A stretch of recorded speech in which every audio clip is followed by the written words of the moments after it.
If you want a different life, you need to change your habits, because first you create your habits and then your habits create you. Things in life is hard, but if you do the hard things in life, life becomes easier.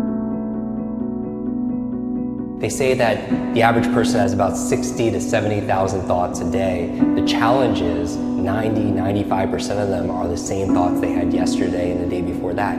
You can't affect real big change or transformation if you're doing the same thing, right? Because you know this, insanity, doing the same thing over and over again and expecting a different result. So I want to train you to activate your quick brain so you automatically want to act and apply. And the way we do that is by taking simple steps, making little tiny steps. And so what I'm going to ask you to do every single morning as part of your morning routine, as you're brushing your teeth, using that as a reminder and a trigger to try brushing your teeth with the opposite hand. Now, here are a couple of reasons. Number one, it trains you to be mindfully present.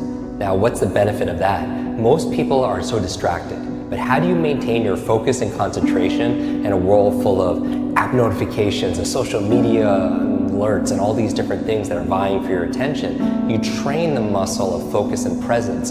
So when you're brushing your teeth with the opposite hand, it forces you to be in the moment. And that power of presence, that presence of fitness, that attention muscle that you're building to make it really fit, that will show up when you need to be present, when you're remembering someone's name, when you're reading something and you get easily distracted. It trains those muscles to be present with what you're reading and also studying. So that's number one. It trains your presence and mindfulness. The second reason you want to use the opposite hand, there's research done at Duke University, the Department of Neuroscience and Biology, by Dr. Lawrence Katz. He wanted to find out how to keep seniors' minds alive as they aged. And what Dr. Lawrence Katz found was simple exercises like eating with the opposite hand or brushing your teeth with the opposite hand. So you're challenging yourself that we know that there's a mind-body connection, but there's also a body-mind connection. That as the body moves, the brain grooves, actually stimulates different parts of the brain. So what we're doing here as you're trying to brush your teeth with the opposite hand, it's gonna feel difficult, it's gonna feel a little bit weird. But the reason why is you're creating new neural pathways and you're clearing up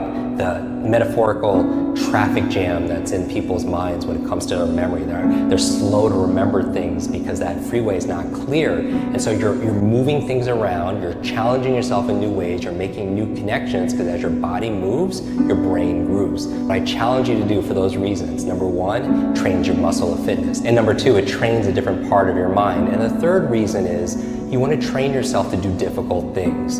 Because here, I do believe, the point of doing these challenges is with challenge comes change. That the treasure you seek is found in the work you're avoiding. And it trains you to take on little difficult things, because if you want an easy life, you don't do easy things, right? The easy thing is to procrastinate, to put things off.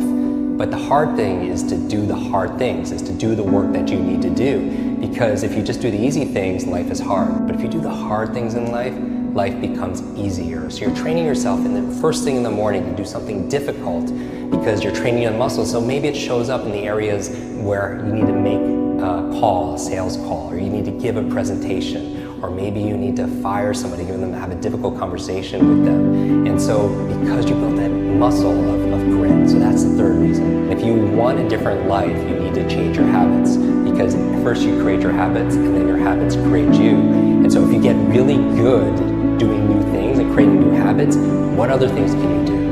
Maybe you can create a habit of mindfulness, a habit of saying I love you, a habit of eating the right food, a habit of working out every single day. So at a meta level, you're developed a habit of creating empowerment.